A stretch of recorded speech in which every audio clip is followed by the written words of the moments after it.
As the autumn rain taps steadily against the cafe window, I sit across from my best friend, Marcus, nursing a lukewarm coffee. The smell of ground beans mingles with the scent of damp coats. Marcus, looking more downcast than the weather, fidgets with his phone. Man, I just don't get it, Marcus sighs, scrolling through his dating app with a sense of defeat. I thought dating at 30 would be easier, but it's like navigating a minefield. I chuckle, leaning back in my chair. It's all about strategy, my friend. Let me have a look. Maybe you're not seeing the right profiles. Reluctantly, he hands over his phone. All right, Mr. Matchmaker, show me the magic. I start swiping, offering commentary and advice, trying to lift his spirits. We laugh and critique profiles, a routine that's become our little ritual since his recent breakup. As I swipe, I come across a familiar face, a woman with a charming smile and eyes I know too well. It's a profile for someone named Lana. Hold on, I mutter, my heart catching in my throat. The bio reads like a list of my own hobbies and interests. My favorite obscure movie quotes, my go-to karaoke song, even my secret love for cheesy horror novels, it's all there. Marcus, did you see this? I ask, showing him the profile. He squints, then shakes his head. Looks like your type, dude. Go for it. That's just it, I say, my voice low. It's too much like my type.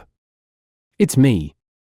His brow furrows in confusion as I explain the eerie accuracy of the profile details. An unsettling realization dawns on me. Only one person knew me that well, my ex-wife, Sarah. The next few hours are a blur of frantic calls and research. I contact the dating site to report the fake profile, but their response is slow and bureaucratic. Desperate for answers, I decide to confront Sarah directly. The confrontation happens outside her sleek downtown office. The air is crisp, the sky a fading blue as evening approaches. Sarah! I call out as she exits the building, her heels clicking sharply against the sidewalk. She stops, her expression one of feigned surprise turning into disdain. Jack? What are you doing here? I don't mince words. Why did you create a dating profile in my name? What are you playing at? For a moment, she looks genuinely perplexed, but then her eyes narrow. Playing? Oh, Jack, I'm not playing. I'm correcting. Correcting? You're setting me up. Her laugh is cold, bitter. Think of it as a lesson. You need to learn that actions have consequences. You cheated, and now, I'm ensuring the courts see your ongoing infidelity. My heart pounds in my ears. I never cheated on you, Sarah. That was all cleared up in the divorce. Was it? She smirks, turning to leave. We'll see what the judge thinks when your little online escapades come up. As she walks away, a plan begins to form in my mind. She wants to destroy me with lies? Then I'll fight back with the truth. I'll dig into every shady deal, every hidden secret in her pristine world. If she thinks she can use deceit to ruin me, she's mistaken. I'll expose her, even if it means dragging myself through the mud to do it. Revenge, as they say, is a dish best served cold. And I'm just getting started. The morning after my confrontation with Sarah, I wake with a resolve steeled by restless dreams. The dim light of dawn barely filters through my curtains as I sit up, my mind racing with plans. I need evidence, undeniable proof of Sarah's duplicity. My first stop is the small, cluttered office of a private investigator I'd used once during the initial stages of our divorce. The brass nameplate on the door still reads Gregory Dalton, Private Investigator. Greg greets me with a raised eyebrow as I explain my situation. So, your ex-wife is setting you up? That's low, even for a divorce, he comments, sifting through files on his crowded desk. I need to know what she's up to, Greg. Anything that could help me in court. He nods, scribbling notes. I'll start with her financials and known associates. People's habits, especially the shady ones, don't change overnight. As Greg delves into Sarah's life, I decide to confront the next piece of the puzzle, Lana, the supposed woman from the fake dating profile. I arrange a meeting under the pretense of interest, choosing a public park for safety. Lana turns out to be nothing like her profile.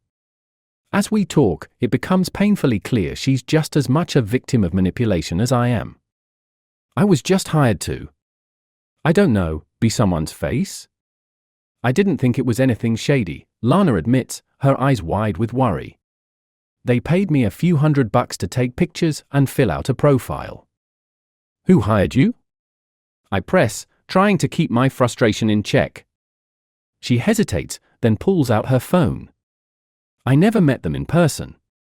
Everything was done through this app. Look, here's the profile of the guy who contacted me.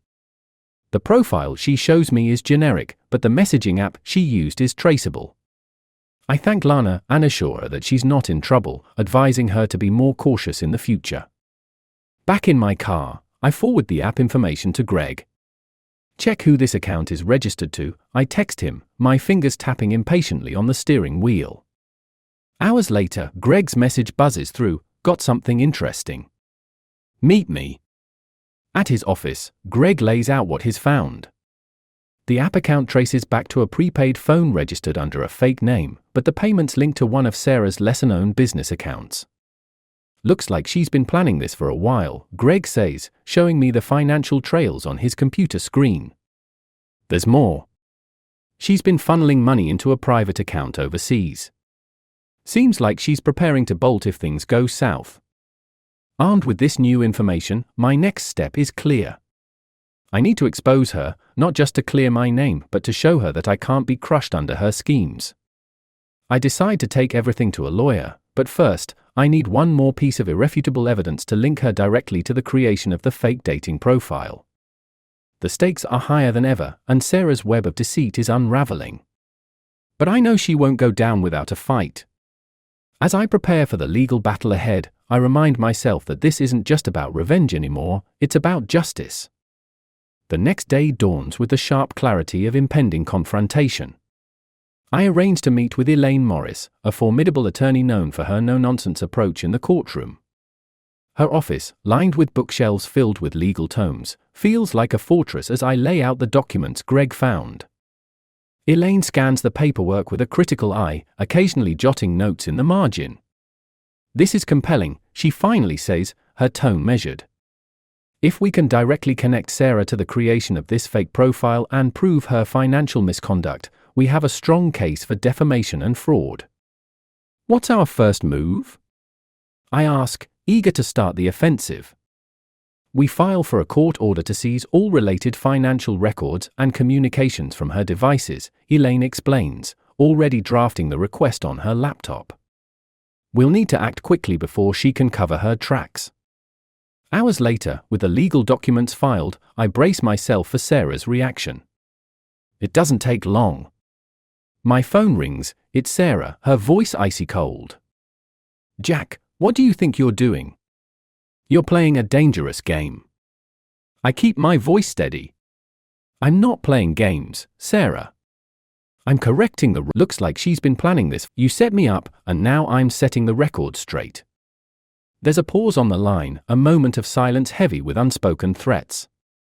You won't win this, she finally says before the line goes dead. The following morning, Elaine and I attend the court hearing. The judge, an austere woman with a no-nonsense demeanor, listens intently as Elaine presents our case. Sarah's lawyer tries to dismiss the evidence as circumstantial, but the judge seems skeptical of his arguments. After a tense hour, the judge grants our request. I'm issuing an order for the immediate release of all financial records and electronic communications related to Ms. Sarah Jenkins' accounts. The court takes allegations of fraud very seriously, she declares. With the court order in hand, Elaine and I leave the courthouse, a small victory in what promises to be a lengthy battle.